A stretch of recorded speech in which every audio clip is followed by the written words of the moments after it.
Welcome to UATV. My name is Yulia Horova and you are watching this week's final newscast. Please don't forget to subscribe to our channel while we are about to present you the essential news of the week. Let's go. Ukrainian Unmanned System Force Commander Robert Madar-Brovdy was the international newsmaker this week, indeed, with 35 Russian oil shadow fleet tankers, as many as 50 military targets eliminated in temporarily occupied Crimea, almost entirely off the grid. NATO summit results in Ankara is a diplomatic victory of Ukraine. US grants Ukraine a Patriot production license, buys Ukrainian drones and plans to increase military aid to Ukraine. Fuel crisis evolving to a full-scale economic and social one in Russia. Even top Russian officials cannot get to their offices by car due to the lack of gasoline. Well, maybe that this is the way Ukraine is helping ordinary Russian to meet their authorities on the public transport and tell them to stop this war against Ukraine. Firepoint, a Ukrainian defense tech company, says Ukraine is already conducting ground tests of the engine for its FP-9 ballistic missile, with the first test on Moscow expected to begin soon.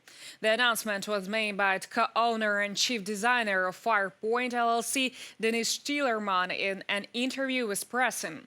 Despite the company announcing only future strikes, Russians are already claiming to see Ukrainian ballistic missile strikes inside Russia. Maybe reason is that Firepoint's drones have already built a reputation for successfully striking targets deep inside Russian territory, and now that reputation appears to be fueling fears. Let's take a look at Russia's oil industry. Yaroslavl oil refinery, that beautifully close to Moscow, Omsk, and that is 2,600 plus kilometers away in Siberia. Also, Tatarstan, Bashkortostan, Saratov, Tver, Stavropol. The geography of long-range Ukrainian sanctions applied into the enemy clearly shows there is no safe spot left in Russia anymore.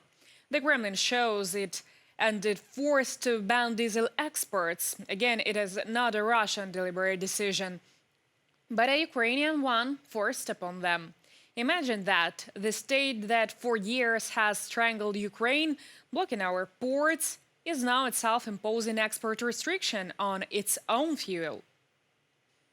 In 96 hours alone, 35 vessels of the Russian shadow fleet and logistics were hit.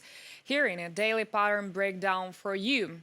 Tuesday this week, 10 vessels in total, out of them 8 tankers, 1 dry cargo ship and 1 ferry boat. Wednesday, total 9 vessels, 5 tankers, 4 dry cargo ships. On Thursday was on the roll this week 14 vessels, 12 tankers, 1 dry cargo ship and 1 tugboat. This is obviously a part of a broader military operation. 45 more military targets were hit just overnight in Crimea and the south of the temporarily occupied territories. Among them, as you can see, is the summer in July are energy facilities, fuel and military depot, military bases, electronic warfare facilities, communication towers, deployment checkpoints, gas stations, and of course, a staggering number of damaged Navy vessels, 72 of all types in total. The occupation administration in temporarily occupied Crimea declared a state of emergency due to power outages, blackouts and fuel shortages. Ukrainian drones struck the land corridor and railway connections linking temporarily occupied Crimea to Russia. Then they attacked infrastructure facilities, oil refineries, power plants, and air defense towers, as you can see on your screens right now. Also, this week, their attacks targeted tankers of the Shadow Fleet. 21 vessels attempting to transport fuel across the Sea of Azov were hit overnight.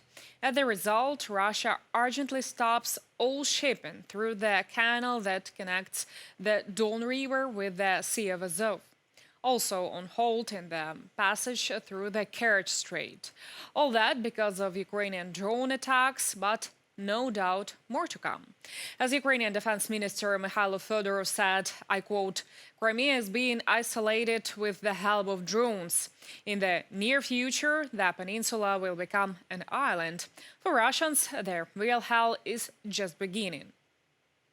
And now the city of Sevastopol has been cut off for several days by now. Also, Russians reduced the number of trains across the Kerch Bridge from 18 to just 7 per day.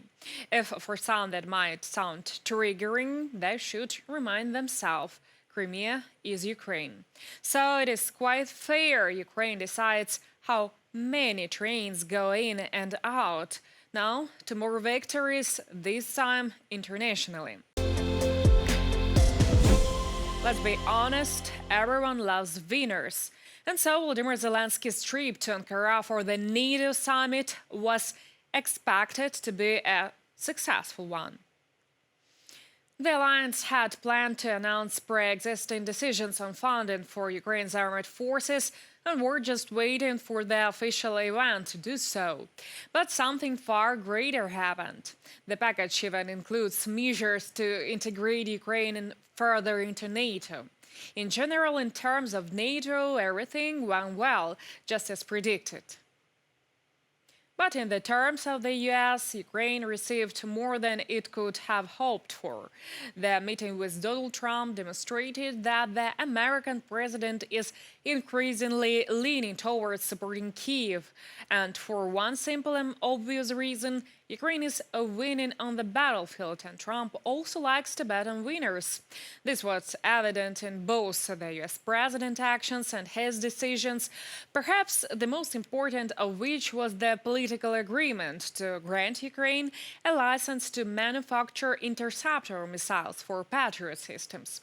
Moreover, as also Financial Times informs, the United States will now buy Ukrainian drones. And for the same reasons, Ukrainian drones are winning on the battlefield, saving both lives and money.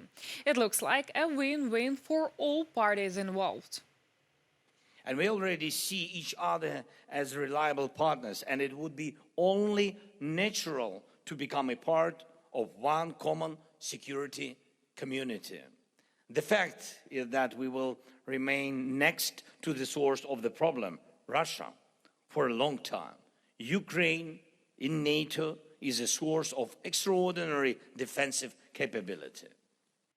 Another pleasant surprise was the results of diplomacy efforts with Poland and Hungary. Zelenskyy resumed a dialogue with the president of Poland and managed to get out over artificial deadlock with Hungary. Hungarian leader Patriot appears to have reconsidered his stance and abandoned the unrealistic demands that has been preventing the normalization of relations. However, the agreements reached in Ankara are only laying the groundwork. The real changes are still ahead. Ukraine must make use of the opportunities that have emerged. Every point matters, from Patriots to Magyar. Yes, they are, but don't trust me, but someone who'd surely know. This question needs to be addressed to the White House, whether the American side is ready to put pressure on the Kyiv regime. Russia continues to remain open to achieving its goals through peaceful political and diplomatic negotiations. President Putin maintains his openness. Dmitry Peskov, the Kremlin spokesperson. Dictator Putin, while maintaining his openness, indeed making his main city of Moscow also quite open.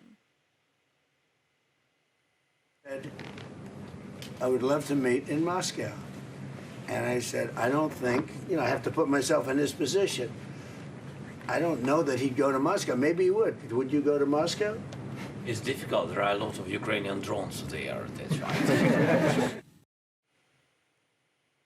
During the talks, Trump also drew attention to the deputy chief of staff of the Ukrainian presidential office, Colonel Pavel Palisa, who was present at the meeting. Here is one of my favorite soldiers, the US president said, pointing to Palisa. Small step for Trump, a huge leap for the Ukrainian colonel, I guess. But suit yourself. Let us watch the general aftermath of Ankara, prepared for you by my colleague Vitaly Azov, right from the grounds of the event. 2 years of funding at 70 billion euros each. Recognition of Ukraine's contribution to collective security in the final declaration and license to produce missiles for Patriot air defense systems. These are the results of 2 days of NATO summit in Ankara for Ukraine. It appears the Ukrainian side managed to achieve its maximum program. The main goal was to strengthen air defense, and here a breakthrough was reached in securing supplying of interceptor missiles. A little birdie told me this about the fact that we'll give them the right to make Patriots.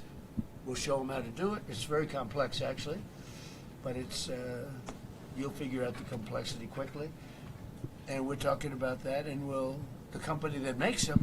With these words, United States President Donald Trump, in a meeting with Volodymyr Zelenskyy, accepted Ukraine's proposal to begin the process of transferring license for producing munition for American air defense system. This is exactly what the President of Ukraine spoke about at the Defense Industries Forum here in Ankara during the first day of the summit. This is exactly what the President of Ukraine spoke about during the bilateral meeting with Donald Trump.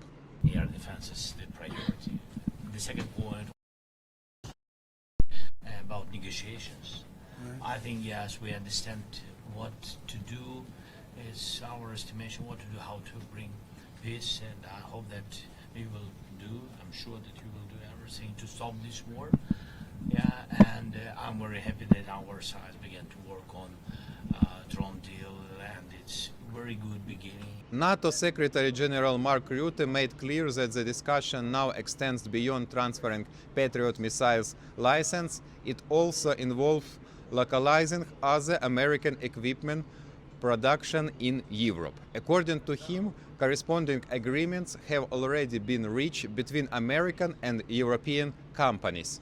This will allow us to produce or sustain key American capabilities, such as Abrams tanks, AMRAAMs, ATACMS, the Barracuda 500M, small diameter bombs, and Stingers here in Europe.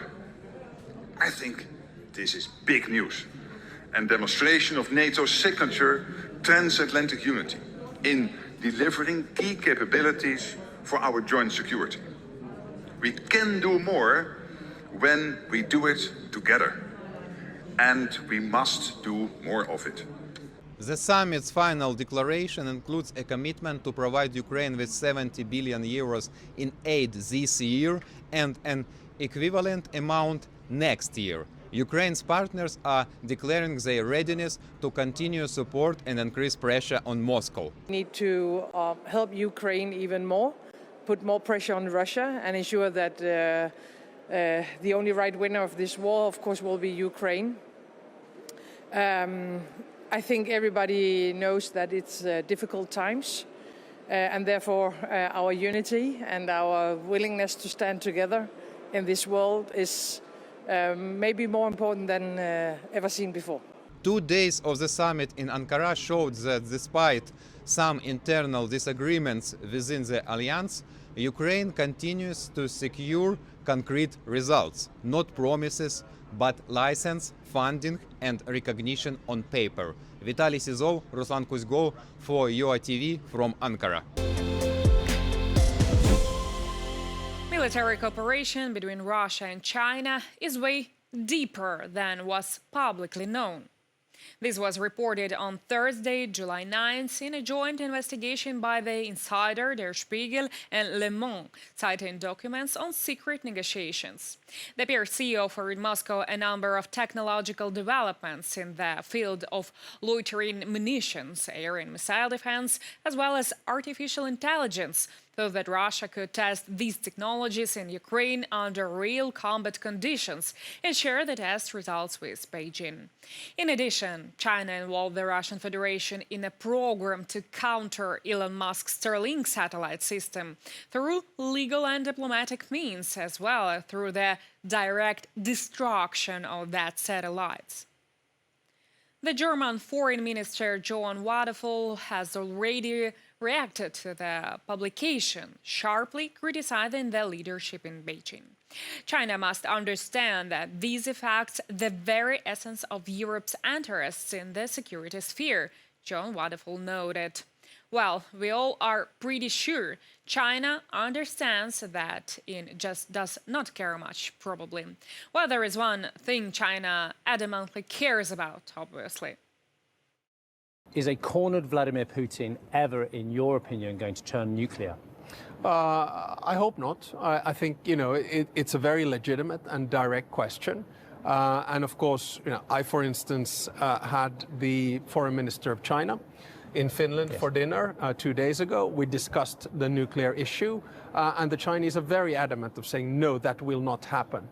So it's very important that we're able to contain this. But there is always an escalation danger, and we need to take it seriously. Ukrainian drone strikes on Kyiv refineries have reduced Russia's gasoline production to a level that covers just about 65% of domestic demand. The shortage has affected about 35% of the Russian population, and in some regions, fuel has disappeared completely. The country has been forced to switch to emergency imports from India and Belarus, and has also returned to the outdated Euro 3 fuel standard. In many regions, such as Transbaikalia, queues from the lands up to 4.5 kilometers, where people wait for days to fill up. Videos of flights, panic among the population, and mass discontent are actively circulating online. Amid several shortages and the introduction of limits, for example, in some regions as much as 20 liters per person, government services, emergency agents, and officials are receiving fuel out of turn, which of course only increases the indignation of ordinary Russians. What can I say? We all very much wait for ordinary Russians to turn to their authorities and make them stop their criminal war of aggression. That was it for this episode and for a week. My name is Yulia Horovan. We are UATV Weekly. Thank you for your attention. We really appreciate it. Please don't be shy to like, share and subscribe. Whatever next week will hold for all of us, we at UATV got you covered. Stay tuned and see you soon.